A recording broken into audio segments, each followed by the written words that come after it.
Welcome to the Resilient Recruiter podcast. This is your host, Mark Whitby, and I am delighted to be joined today by Mark Phillips. Mark first got into recruiting in the late 90s, same as me, and has specialized in the education technology industry since 2006. He launched his own firm in 2010, and by 2019, had built it into a $4 million per year business. As a member of Sanford Rose Network, Mark has coached and developed his recruiters to success, including having 3 Rookies of the Year, 2 top recruiters in the network, and multiple top 10 in the network performances. His firm recruits for education companies, so not schools, but companies that sell products and services to pre-K, K-12, and higher education institutions. Mark, welcome. Thanks for being here. Hey, so glad to be here, Mark. Thank you for having me, and thanks for that introduction. My pleasure. So I should hopefully be able to remember your name at least. Apparently it's derived from Marcus and has something to do with Mars, the Roman god of war. Do you know anything about that? I had no idea, Oh, yeah. but I'm going to tell people. I'm going to tell people that now. It's like, exactly. You're supposed to be like a warlike or something. I don't know, something silly like that. But my father was a Baptist minister, so I'm 99% certain it was because there was an Right. apostle named Mark. Of course there is. Yeah, of course. That is a logical explanation. So, Yeah. Listen, you were introduced to me by our mutual friend, Jordan Rayboy, and Jordan is a very great friend of the podcast. He's been on the show twice himself, and he's referred multiple guests to us, and always have they been of the highest quality. So really looking forward to this. How do you know Jordan? Well, probably like most folks, I first encountered Jordan just through some of his training, right? I mean, there were a number of videos that I saw, sort of at some point along my career that, talked about excellence, that talked about performance, that talked about planning. I remember the power planning video that I watched very well, and I think I still show that to my people on a pretty regular basis. And then, I also should say that like just his story, his very non-traditional approach to business, a story of being on the bus and out, in the mountains, and really, sort of structuring work around a life that he wanted to live and enjoy. That really appealed to me. I've always, probably like a lot of recruiters, thought of myself as a little bit outside the mainstream and a Right. little bit of a nonconformist. So that really Right. appealed to me. And then he came to speak at one of the first SRA gatherings after we joined, and I think we joined in 2014, 13 or 14. And he and I just hit it off. I just feel like in a lot of ways we're kindred spirits, and it's just been really interesting to see how our lives and how our businesses have tracked and encountered similar things. So I just always feel like um, he's somebody I can approach at a really intimate level with business or with life issues, questions, and I think the reverse is true too. Or he has the ability to sort of approach me with the same for the same kinds of inputs. Amazing. Yeah, he's just such a super guy, and I've definitely benefited from the association. You mentioned something about recruiters being non-conformist, and that's not something I've ever heard articulated before, but it did resonate for me. Could you say more about that? Like, what are you basing that on? I guess maybe just my experience, my own lived experience, but then my experience hiring people, and seeing people sort of come into, and through this career, and it feels like a job category that you don't need a lot of pre-qualifications for, right? I mean, True. I've heard somebody in my career say that that's true of most services, but it really kind of, it's a far more individual pursuit than a lot of careers, or at least a lot of the careers that we sort of engage with as headhunters, right? I mean, I'm working Yes. with candidates who have 20, 25, 30-year careers in the education technology sector, and they've taken a very different path than I have. And, I can, there's just something really responsive about a career in recruiting, financially, professionally, from a work life standpoint, right? I mean, you can, um, it's, it's like fishing. It's like you could go and work 100 hours a week for a summer and then take the rest of the year off and have a really successful recruiting practice if that's what you wanted.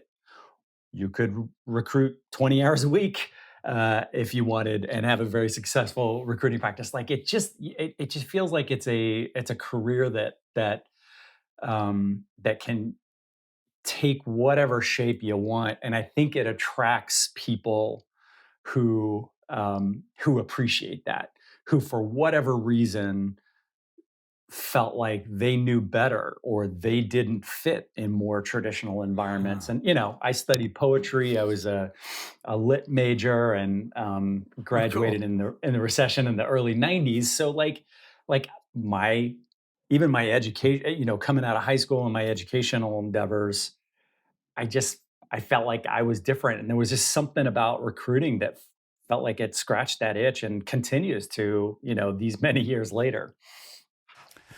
That is so interesting, Mark, because I I am going to reflect on that because I have always felt different, like a bit of an outsider, and but I didn't really necessarily even think of that same mindset applying to people who are attracted to recruiting.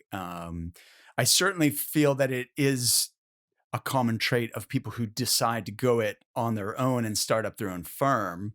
Yeah, Um, with no doubt, but maybe even all recruiters to some extent are, break the mold a little bit. It does attract a colorful cast of characters and personalities. So yeah, there it might be does, something and to and that. if and it makes sense, right? I mean, we have, and it could be true of just sales careers in general. I probably need to sort of think about that before I make, even even more sweeping statements. But like, we have to do stuff that captures people's attention and seduces people to engage in a relationship with us. And with all the noise in the world, like we're competing with we're competing with an infinite number of inputs that people are getting. So it kind of makes sense to me. Like there's Mm. something, we want to engage with people that are interesting to us. Yeah, but I wonder if that in some ways for me is a handicap. Like if I don't, because I don't build rapport with people on the basis of having common interests or experience, right? Which, um, I connect with people on a like as one human to another and try and find Totally. that common ground, but I can't talk about like I live in Scotland, but I do not play golf. I don't watch football or soccer, as you guys know Yeah. it. I don't drink at all, so drinking scotch doesn't appeal to me. So like finding things to talk about with people, I immediately have to discard the standard things that people would find to talk about with each other. And that's very nonconformist. That's kind of, I Yeah. think, I feel like maybe you're a great example of the dynamic that I'm trying to describe. And I think about one of the first really sort of big relationships that I cultivated in my current industry in education technology. And there's a guy who's a dear friend now. His name's Brett. He's been to my wedding, and we vacationed. My wife and I vacationed with he and his wife. Um, he's he Not to get too political, but I tell people I'm left of Bernie, right? And if you are aware of American politics, you're aware that that's a little bit of, there's a little bit of shock value to saying that, but I Right. also it's probably true. Like if you like took a policy card, um, That's funny, especially for a business person to say that as well, like puts you in your own little category. Yeah. and I'm dealing with people who are they're absolutely not left to Bernie. And I'm thinking of Brett, and I'm thinking about a conversation that he and I had when I first met him, and it was the first time we got together for dinner. I think he was my first client. I think he was, somebody I cold called. I made 2 placements. They were really good placements. He was impressed with me. I was, far younger than I am now, and that was a big deal to me. So I said, "Hey, let's get together for dinner." We did, and we had this kind of authentic connection, like you described. Like, we didn't talk about sports. Didn't weren't talking about a lot of golf, a lot of the things that often populate business discussions. And at some point, he called me a pinko, and he said Okay. it with affection, and it was just really wonderful. And I think that's such a great example of um, how I like to engage in relationship with people, and I think that makes me a really good recruiter. And it sounds like you have a really similar kind of way. Like, it's interesting. We as recruiters, we're asking people very intimate questions about their lives For sure. very early in a relationship. Like, I'm asking them how much money they make, or I mean, actually not so much that anymore, but given legal restrictions. But I'm engaging in a very personal conversation about their income Yes. within minutes of meeting them.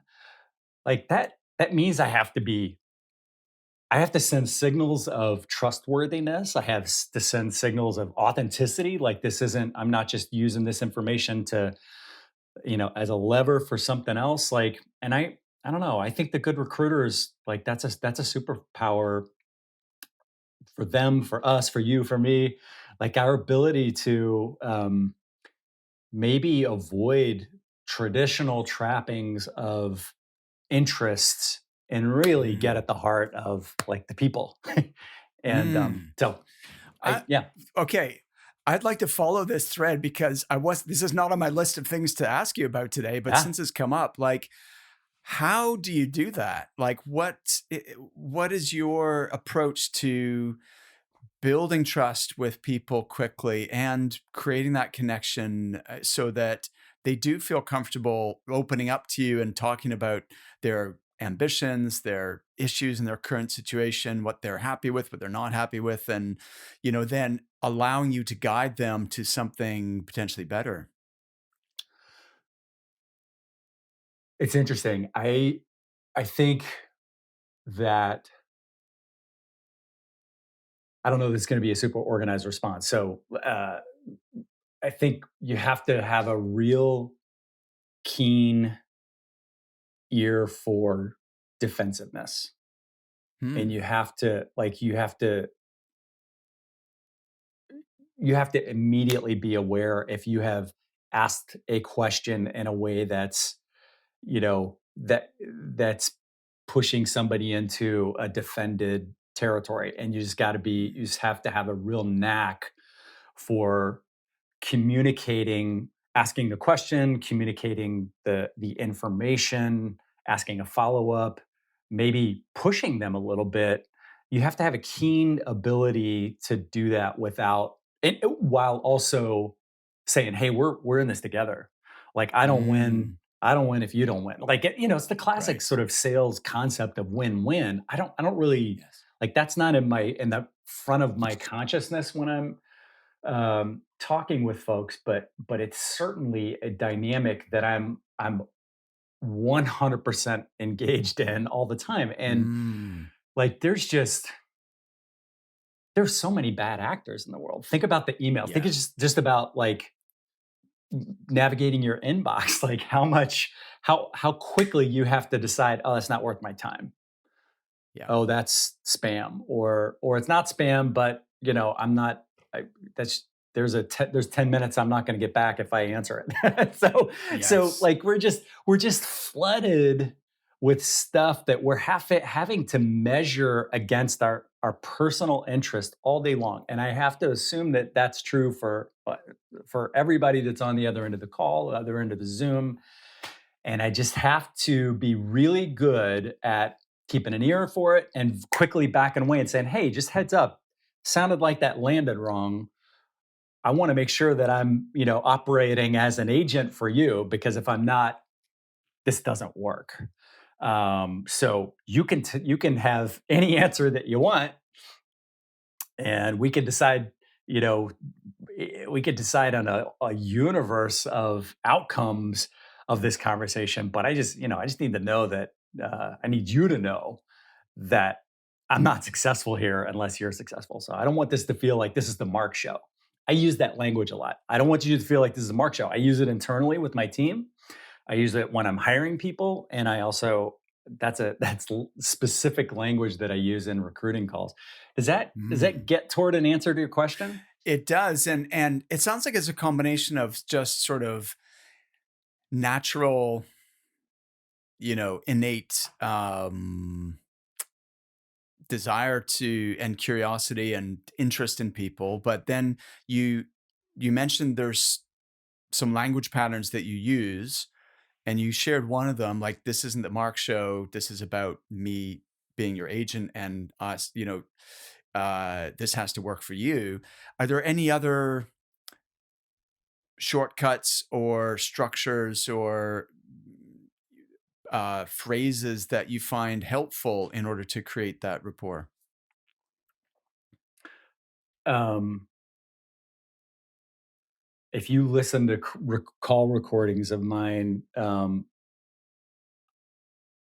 probably 75% of the statements that I make, I follow up with, "How does that feel? How does that land? Give me some feedback. Um, does that make sense?" Like, I'm constantly I feel like the pattern is very much kind of baby stepping, um, into toward whatever objective. Like, I don't have this kind of waterfall, start here and at the end you get a qualified candidate who's or a signed contract. It's not really sort of explicit, but I do feel like you take baby steps and you confirm that you're on the same page at every point. So I think that's like, tell me more is another really good one. That's especially when they're talking. I use that a lot. Tell me more, or even I do this with my family a lot, and sometimes they tease me. Um, when somebody else has the talking stick, I'll say, "Hmm,"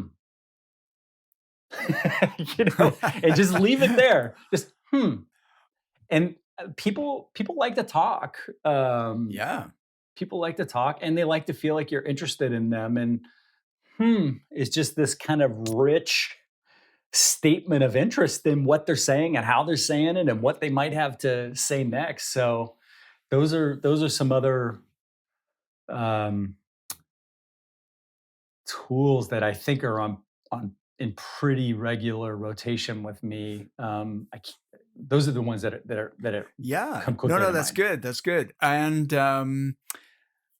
you mentioned call recording. Is that something you do for as part of your either personal development or teaching your team members?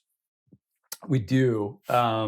We do. Mm. As you well know, and I'm sure most of your guests will know, call recording is a legally complicated uh, issue in the United States. There are multiple states and even different municipalities that have different policies, different laws surrounding call recording. So we do have call recording on all the time, but we don't announce. Hmm. I don't even know if I should be saying this publicly. We don't announce that the Well, we don't announce that the calls are being recorded, and we never like it's literally just for us to sort of review and learn from. It's not. definitely. I think it's so valuable.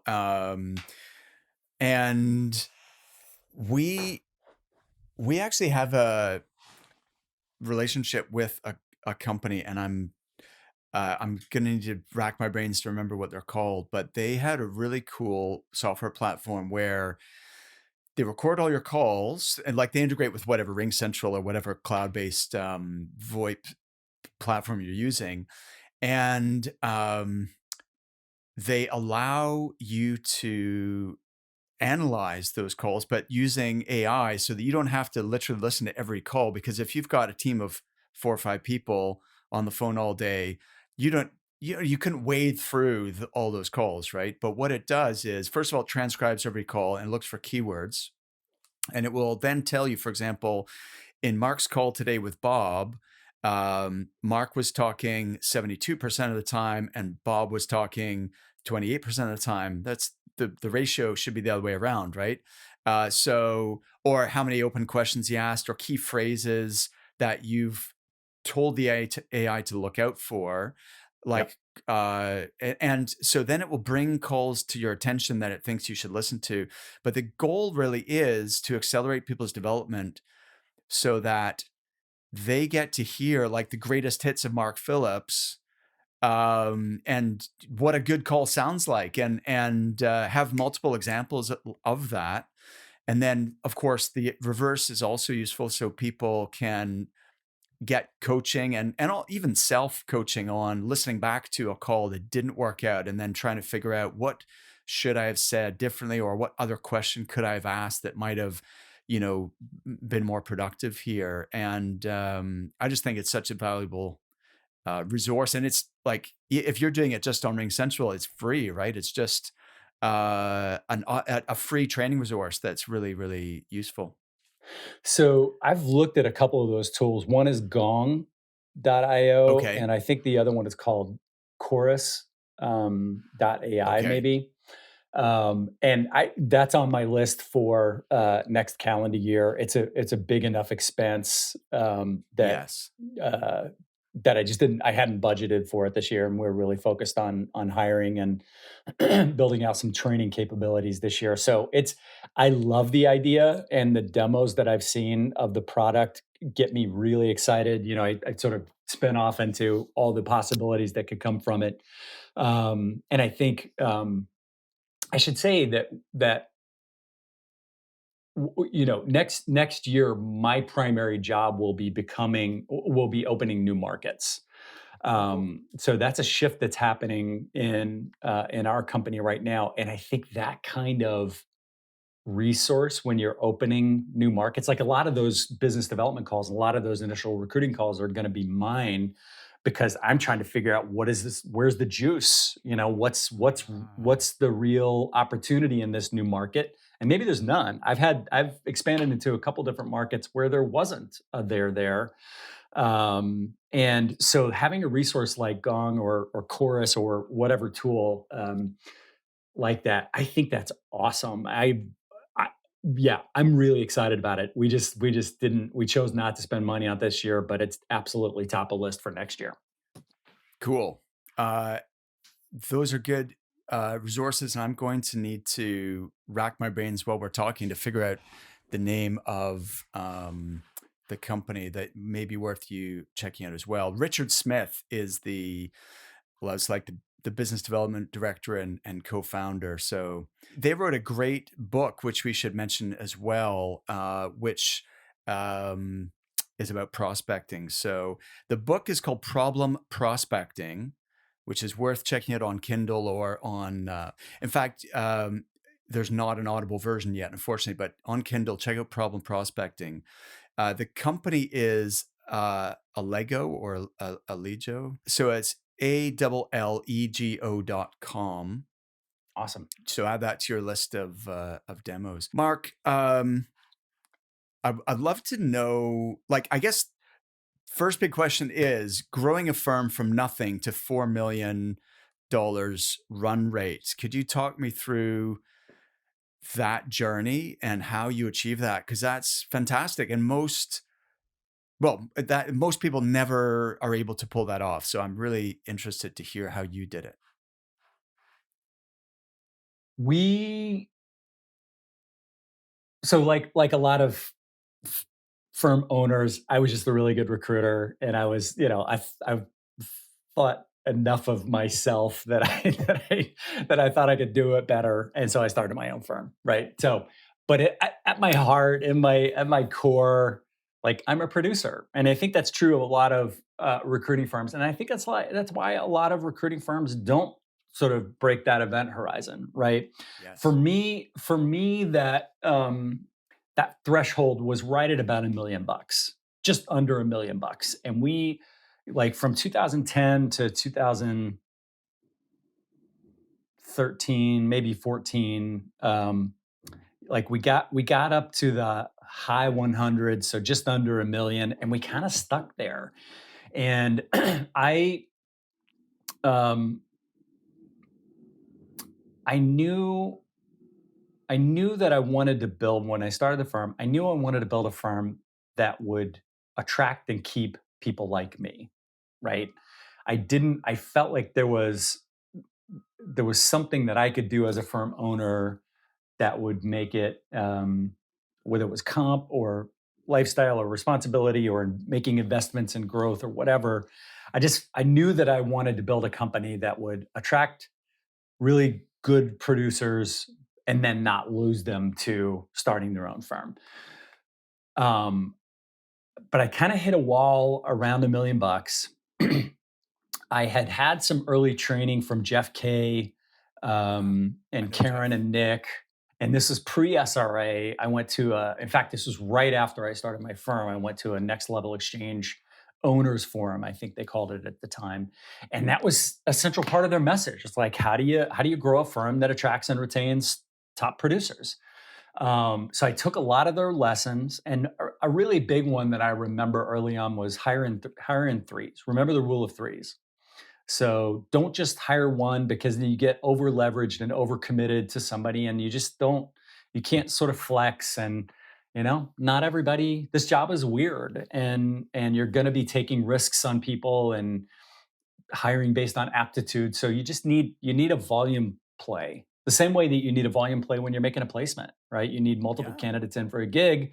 You need multiple candidates as you're building your firm, because not everybody is going to love it and not everybody's going to be good at it. So that was a really big 100%. early lesson that I implemented. And then there were others, from the perspective of comp plans, from the perspective of, another core message that that crew, Jeff and crew, talked about was being market masters. And Yes. my industry was really perfect for that. It's a relatively small industry.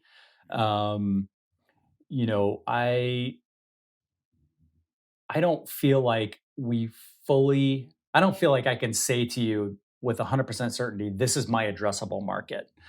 But I think that it's about 2,000 companies.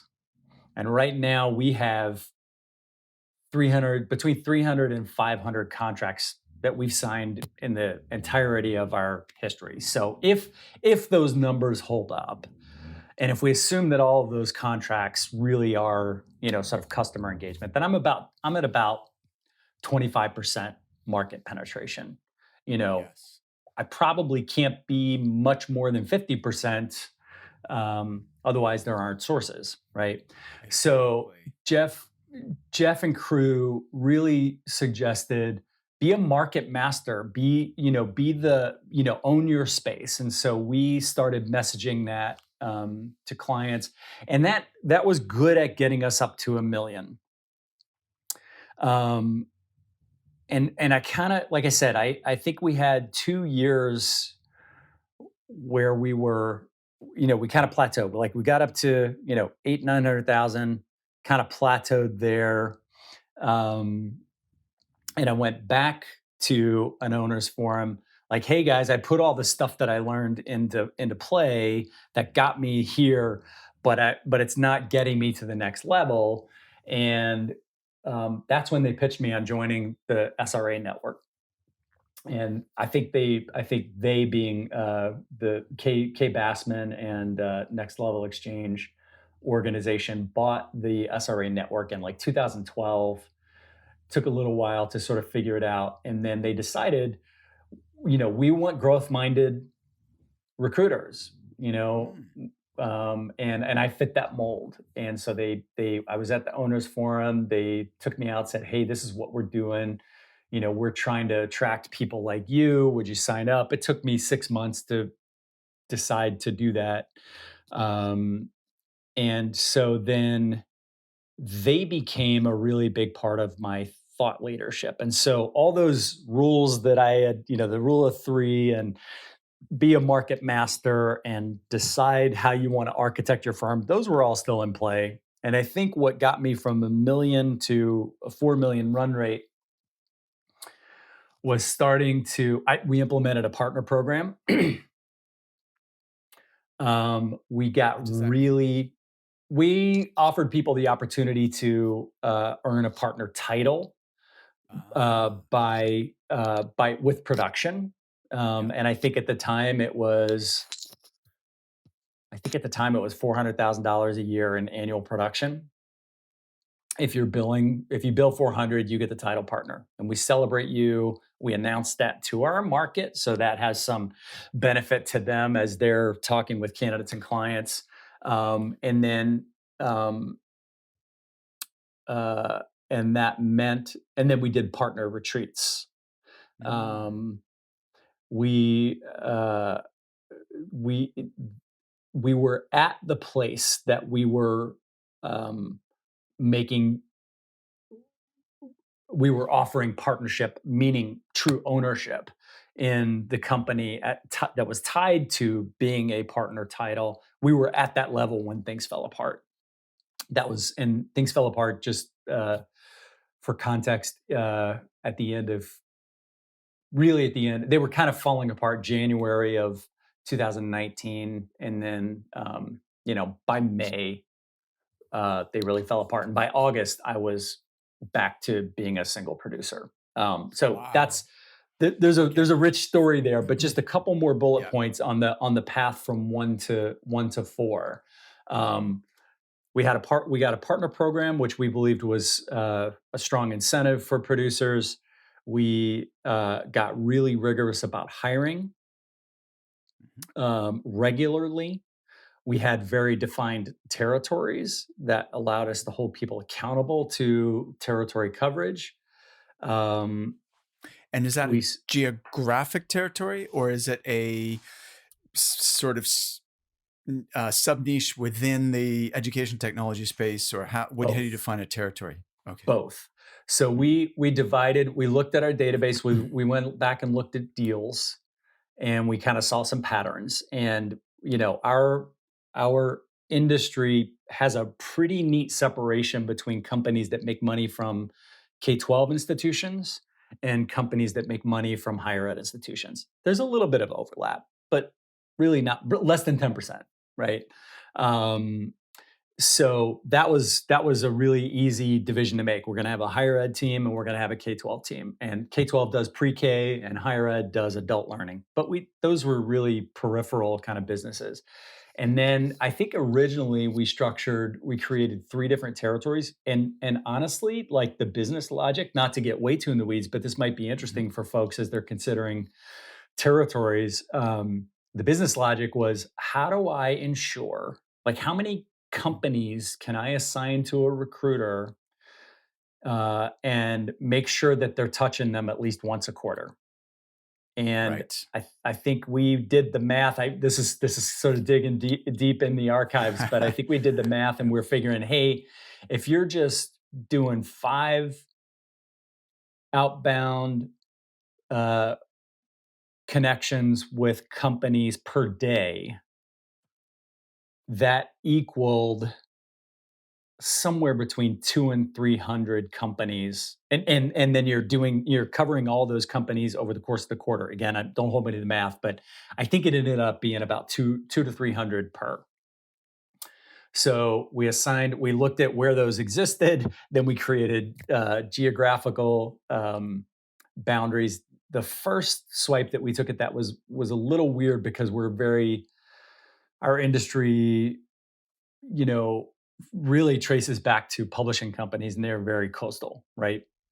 Yes. I was gonna say, like, isn't there gonna like the person who gets New York as a territory or San Francisco as a territory, they're gonna be have a disproportionate concentration of technology companies, right? Yes. We didn't have anybody living in those territories, so there Yeah. wasn't like an unfair advantage that you could go out and meet with all those people in New York. But we did structure it around that way. So there might have been, again, just making it up, there might have been 200 companies between New York and Boston, but there also might have been 200 companies in all of the Midwest and all of the Southeast. And that's how we shaped our Right. territories. So it was really, we had the industry, K-12 higher ed, and then we had a grouping of companies um, that ensured that people could touch them once every quarter. Um, there's some pros and cons there, and we're in that is an issue that we are confronting again now. And frankly, I think any growing firm, they're going to be kind of addressing that issue probably twice a year, just because you want coverage, but you also want to reward hustle and you want to reward production.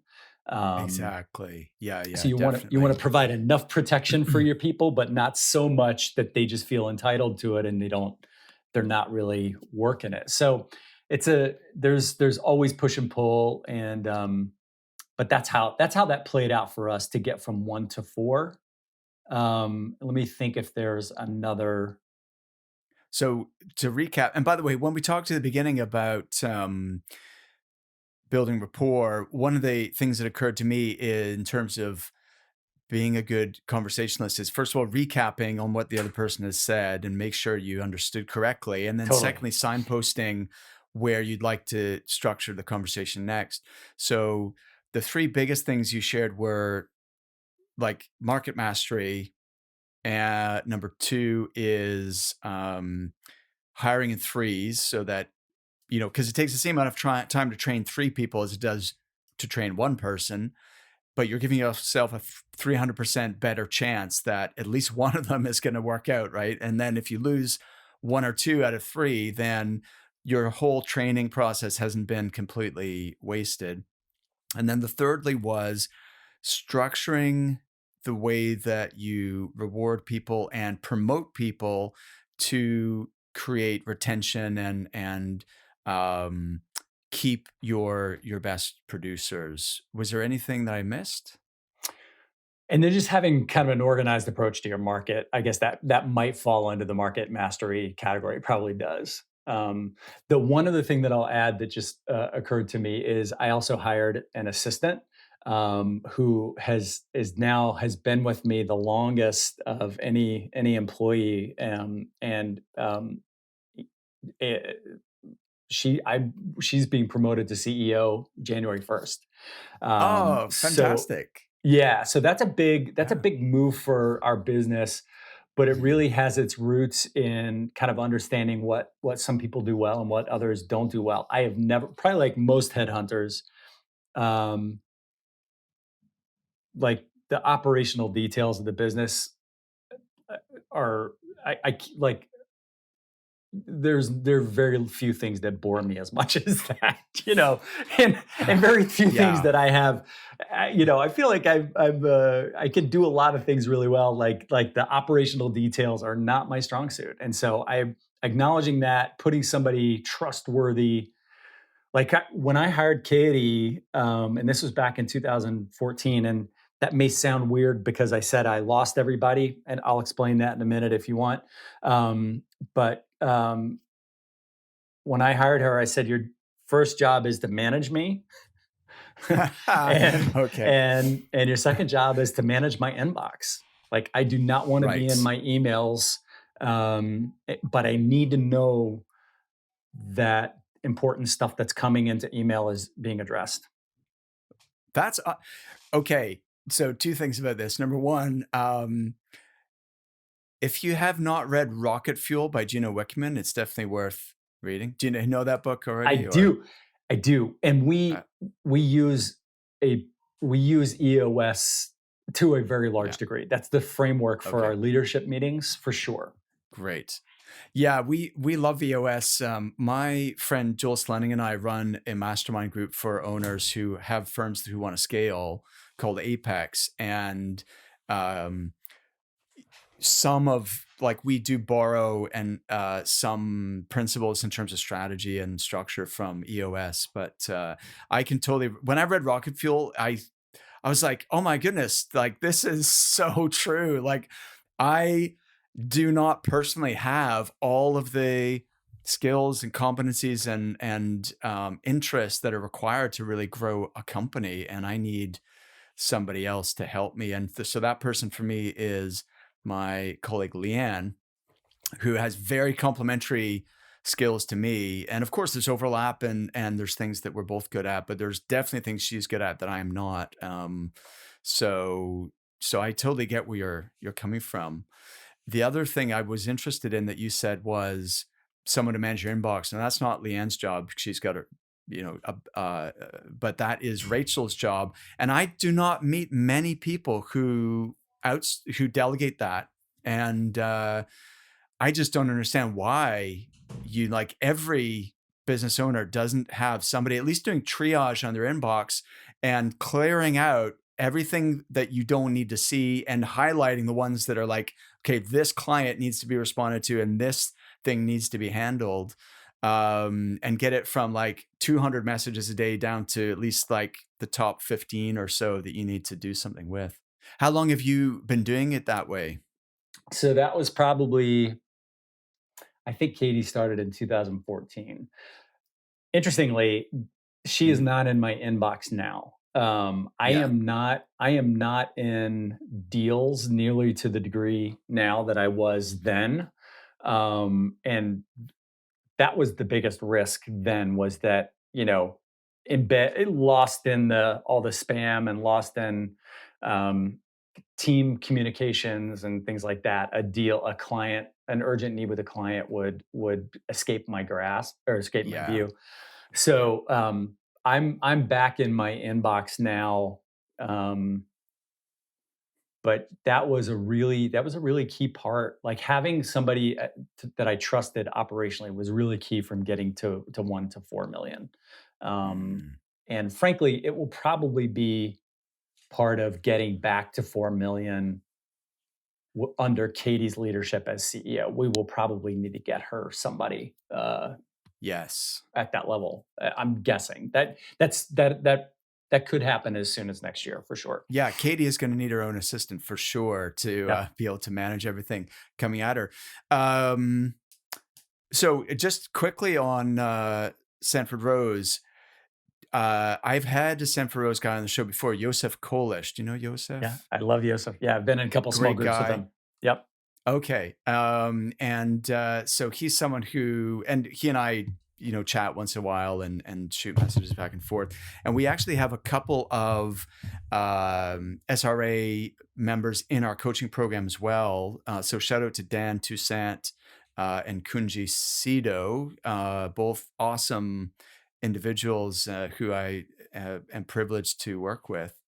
Um, so you described you hinted at a huge upheaval in 2019 because you'd been on this path of growth and really huge success, like to get from scratch to 4 million in itself. And just to clarify, is that all permanent billings or do you do any contract or temporary stuff? No contract. No contract. All permanent 4 placement. million in net fee income is phenomenal. What happened in 2019?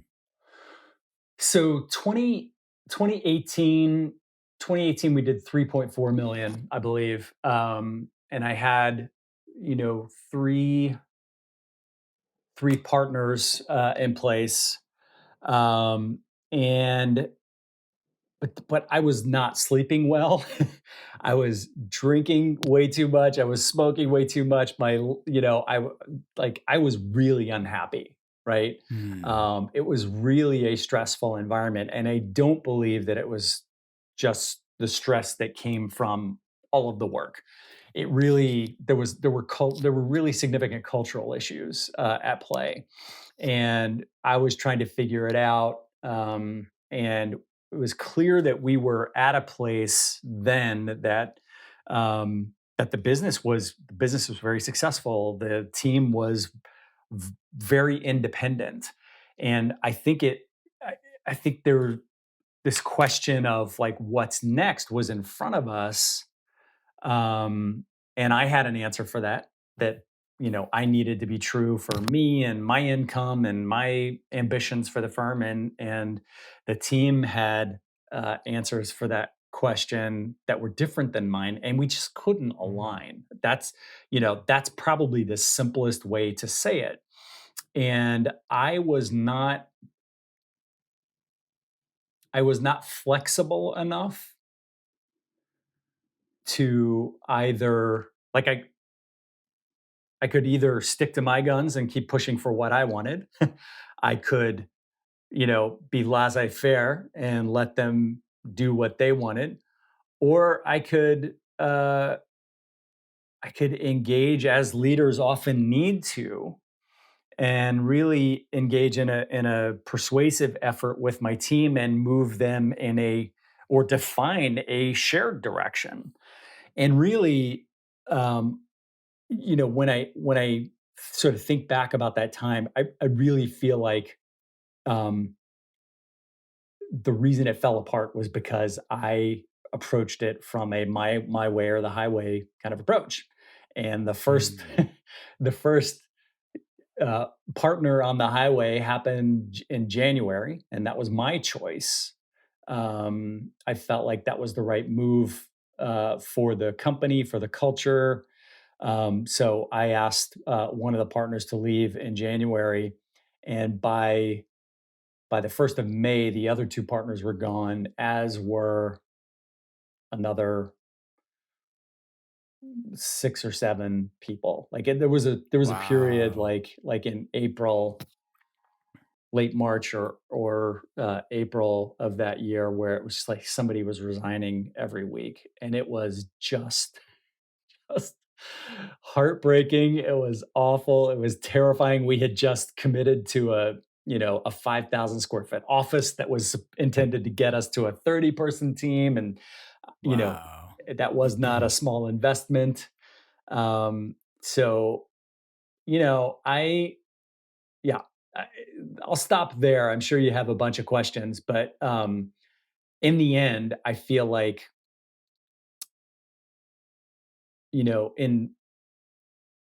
in almost every area of life, parenting, my relationship with my wife, my professional relationships, my friendships, there's you always kind of reach this um anytime there are bumps in the road, and there always will be, you always Mm. confront this question, like, would I rather be right or would I rather be happy? And Mm. and I chose being right, and I think that was the frame of mind that I brought to firm ownership, to firm growth, to being a good recruiter, to being lots of great stuff.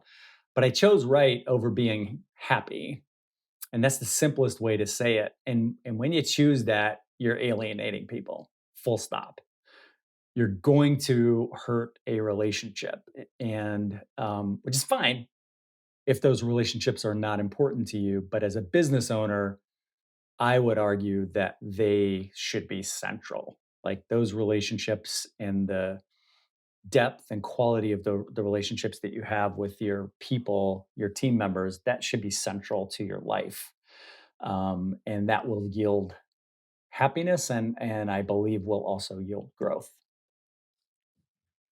Mark, first of all, thank you so much for opening up about what must have just been a very traumatic and stressful chapter in the business and also in your life. Because I think and I really respect and appreciate you for doing that. I I think that's going to be so relatable to people because everyone has challenges, roadblocks, makes mistakes, screws things up, and to hear that you're not perfect, even though you're very successful, I think actually will make people feel better about their own failings, which we all have as human beings. Um, I I don't really understand though, like what happened here because you seem like such an easy guy to get along with. And you hired these folks, right? So I'm assuming you hired them because there was values in common. You had created a culture where, you attracted certain types of folks who, so I just don't, help me understand where things went wrong. You said like you were inflexible, but were they just too asking for more commission, or like what was the breaking point in the relationship? Um, more commission came, what was one of the pieces of that first conversation. It wasn't the only piece. Um, it wasn't the only piece. And I mean, if you're dealing with producers, you're going to confront questions about commissions all the time. I feel Absolutely. like it's on us as owners to like show that we are earning our commissions, like our cut, right? It's not an insignificant cut. Um in most cases, especially if you're building a growing organization without outside capital. You're self-funding your growth. You need to maintain some decent margins. And for good Yes. producers, um, they're going to look at that and say, well, Phillips, what are you doing to earn, your 50% or your 60% or whatever. So commissions were a part of it, but really, I feel like the emotional piece is was a I mean, you can navigate those commission conversations. You can navigate questions of fairness and unfairness and who got what and when they got it and who got the house account, but they're getting paid for, as if it were their own. Like there's just always that stuff. And if you are navigating that with emotional intelligence, like you can navigate anything. If you are rigid, and I'm not saying that like the converse of rigidity is not just everybody gets what they want and you just say yes to everything. That's not the opposite of Exactly. that. Yeah. But there is a way. I mean, just think of like parenting, right? I mean, most firm owners probably have kids. Most firm owners probably had a career for some number of years as recruiters, and they have some exposure to parenting, either with their own kids or with people on their team. We all know that, like, my way or the highway messaging and postures Mhm. with kids just yields alienated kids. Like it's just my wife is like the best example of that, and a constant reminder to me. My three boys are all out of the house at this point. We're fairly new empty nesters, but as they were growing up, and especially when they were teenagers and they were button heads with dad, with a competitive, outcome oriented dad, like she would just constantly remind me, like, Mark, you have to keep the relationship first. Like the Right.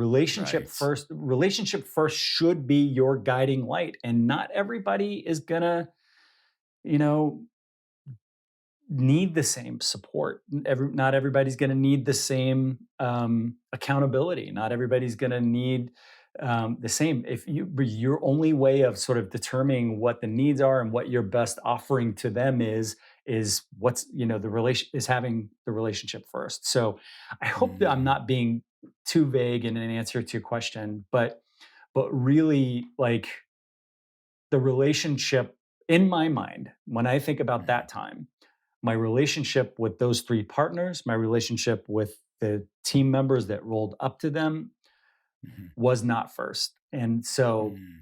consequently, like it's a house of cards.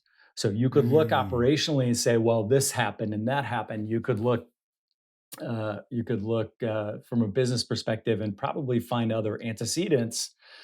But in the end, the way that I think about it is it wasn't relationship first. And I will just, I sort of blew past one comment about my drinking. Um, I had moments in my life where I was a big partier. When I talk about drinking a lot, I was not partying as a search for back in 2018. I was not partying. I was not like out at the bar. I was not like the drinker that you see in movies. But really, at a physical, biological level, I was probably hungover every day of the week. Like I was drinking, Mm. a bottle of wine a night, which is a lot. Wow. So it's like a And stress release more sort of thing. totally, totally, but also which created an enormous biological stress. And the Mm. psychological sort of impact of that was what a therapist called dysregulated behavior. And I had never really heard of that before. We talked a lot through that, and it took me a while to sort of wrap my head around what a dysregulated state is and what Mhm. a regulated state is. And, just to bring it back to the parenting sort of thread, like a dysregulated state is having an argument with my kid. A regulated state is being curious and seeking to understand first and keeping the relationship first. And I think I'm using some shorthand there, but you can very, Mhm. very easily sort of just at a like gut level understand like what's how different those two postures are.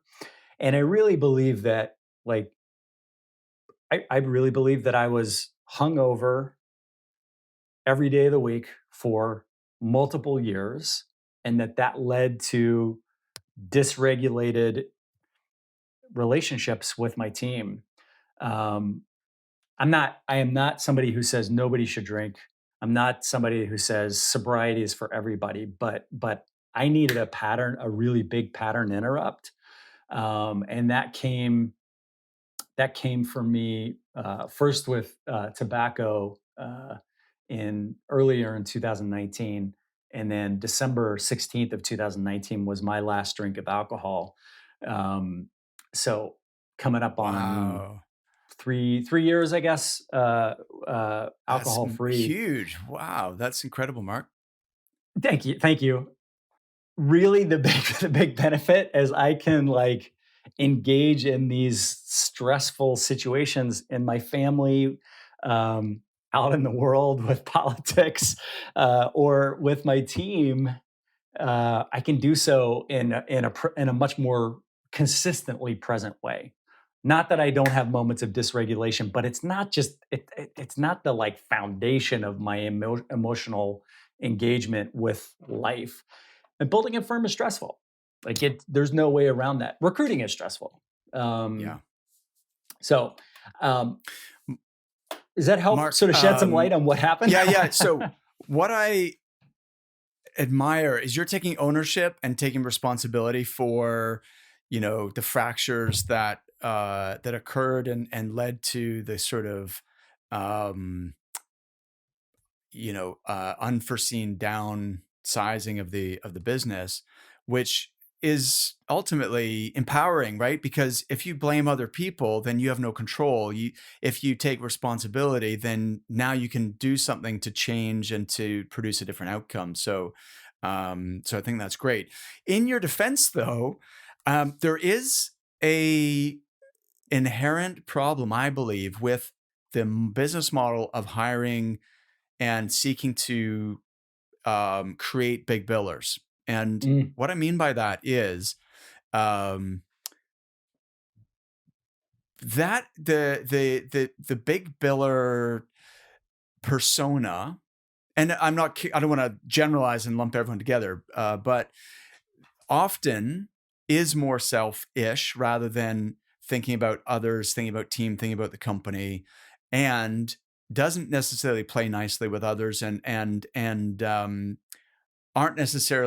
don't make good leaders necessarily. And so in building a recruiting business, I would always, and again, I've not done it, but based on having worked with hundreds of firm owners who have, um, you want to recruit people who have the right mindset, values, attitudes, and potential abilities first and foremost, rather than necessarily all being overly obsessed with the cult of big billers. Yep.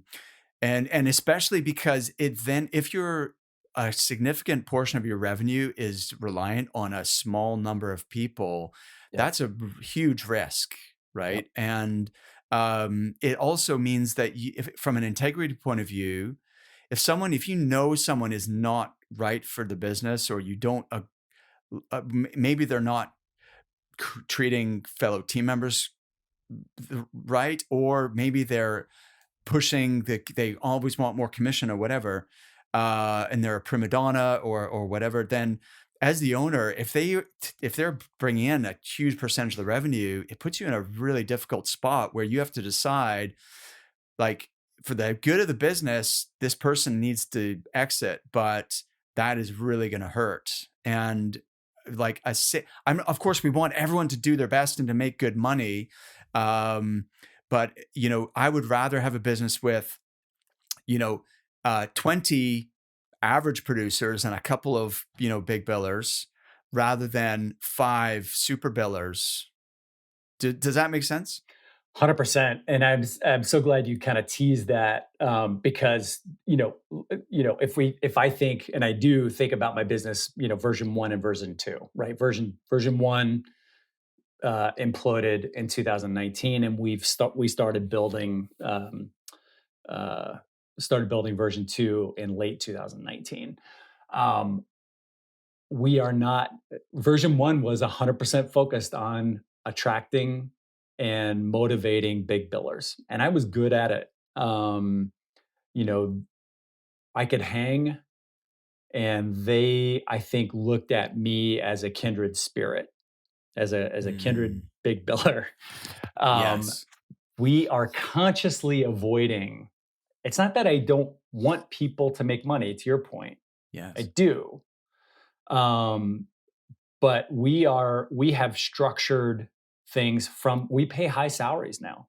We do not, and I do not pay massive commissions like the traditional, 35, 40, 50% sort of build up on a really low draw where you've got a leveraged salesperson. That's really what you want. I don't want that. Yeah.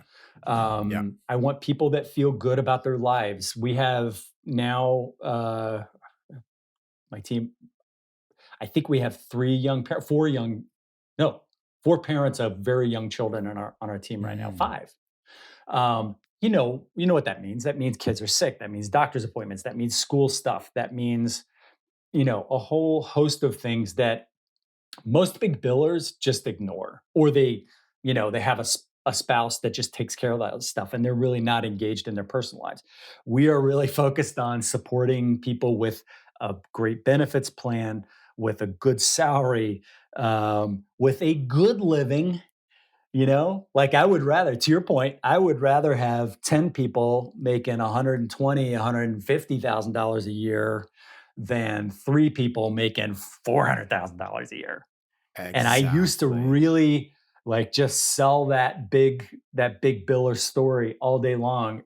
It's really refreshing not to, honestly. Yeah. So, and the other thing that we did is, as a part of the rebuild of version two, we went through that EOS, VTO process, I think it's called. And our first core value is protect the team.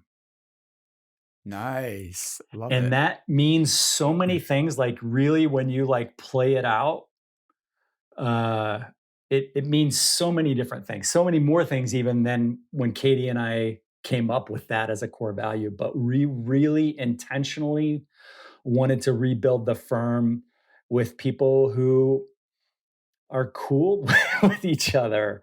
And we do not Oh, want absolutely. the most competitive, this job is competitive enough. Yeah. This, we lose deals all the time. Recruiters lose deals all the time. Like there's people take that. I don't need to remind them of that. I don't need to be juicing them. I really felt like, honestly, when we looked back, I felt like the lifespan of a top producer of a big biller was about 3 years.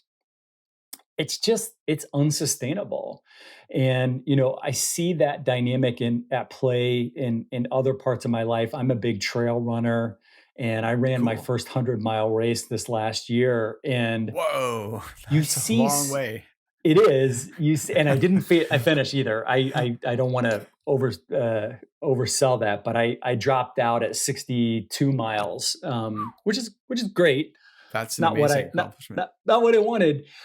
But, like, in the world of, like, trail running and ultra running, there are so many stories about these people, that just, that burned really bright for 3, 4, 5 years, and then they got injury after injury after injury after injury. There's so many sort of biological supports for having a more measured, sustainable approach to life and to business. And so I'm so glad you brought that up. I probably have gone on too much about it, but the big biller again. I will celebrate big billing, but I am not architecting my firm around a big biller ever again.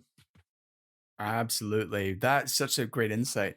Um, just as a side note, do you listen to the Rich Roll podcast by any chance?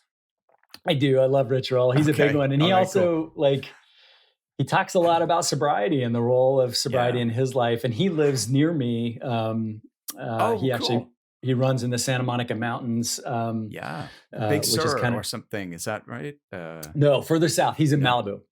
Oh, okay. In fact, I have a quote on my desk Yep. from Rich Rule that I pulled out of. It says, "You have to seize the few identifiable moments that can change everything, but change requires rigor, specificity, and accountability." So, Like it. yeah, Fantastic. Yeah, he's got his book is good as well. Finding yep, Ultra. yep. Um, is there anything else that you're doing differently in the 2.0 version of the firm that, based on your, what you've learned doing it the first time around? Um, I have somebody whose job it is. She's a consultant, but she works with us about half time. Her job is to train people. That always kind of Great. fell to me, and I would get pulled in multiple different directions, and just didn't really do good, didn't offer good consistent support. So I guess that kind of falls under that theme of the Katie discussion that I had, which is just outsource, constantly look for things to outsource. Um, because that's the way all of our clients build their businesses. Of course it is. Yeah. They don't try and do absolutely everything themselves, right? Yeah, You yeah, can't scale that way. so it's so true. So I think just thinking about like everybody says, well, recruiting is really different. Yeah, I don't think it has to be that different.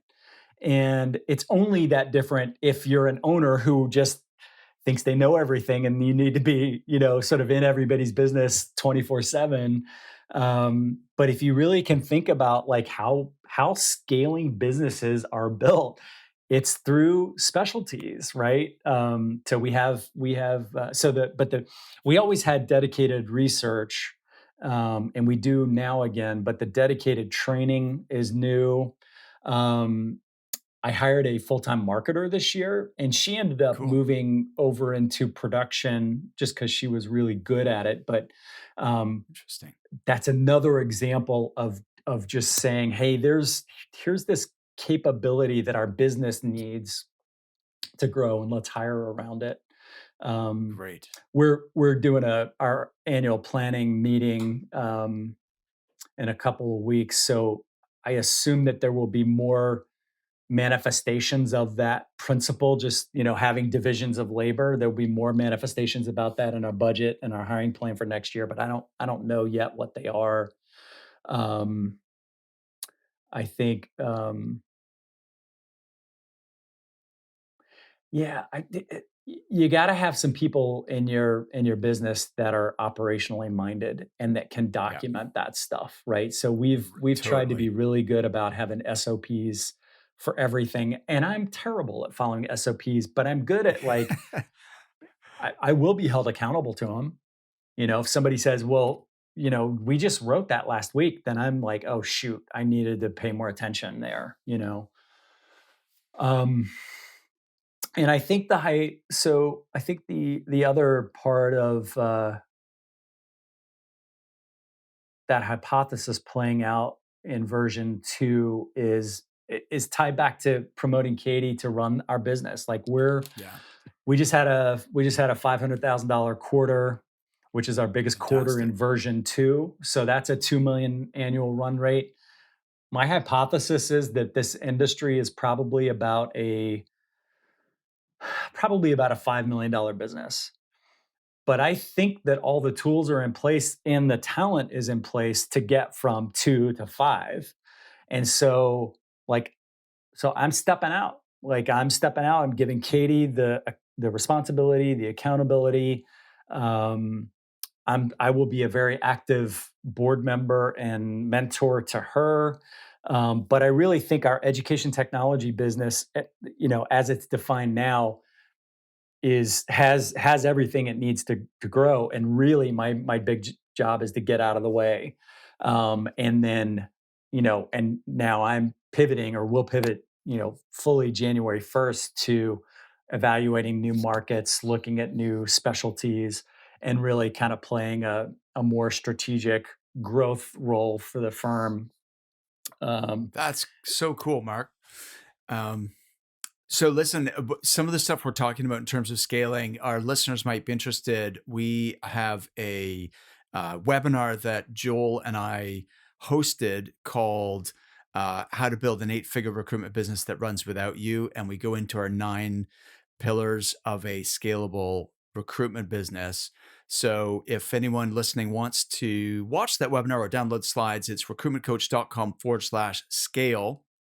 And Mark, I'll send it to you as well, just in case you're interested. It's so kind of interesting. our version of EOS, like specifically for recruiting firms. So you'll recognize like we've got a flywheel with 9 pillars. They're different to the EOS ones, but it just gives you that structured way of thinking about, well, these are the drivers of building a business, and I need to Yep. be mindful of each one of these 9 dimensions, and then there's kind of a action plan for each of those pillars. So Mark, thank you so much. I've loved getting to meet you, and it was a really rich conversation. I appreciate you doing this.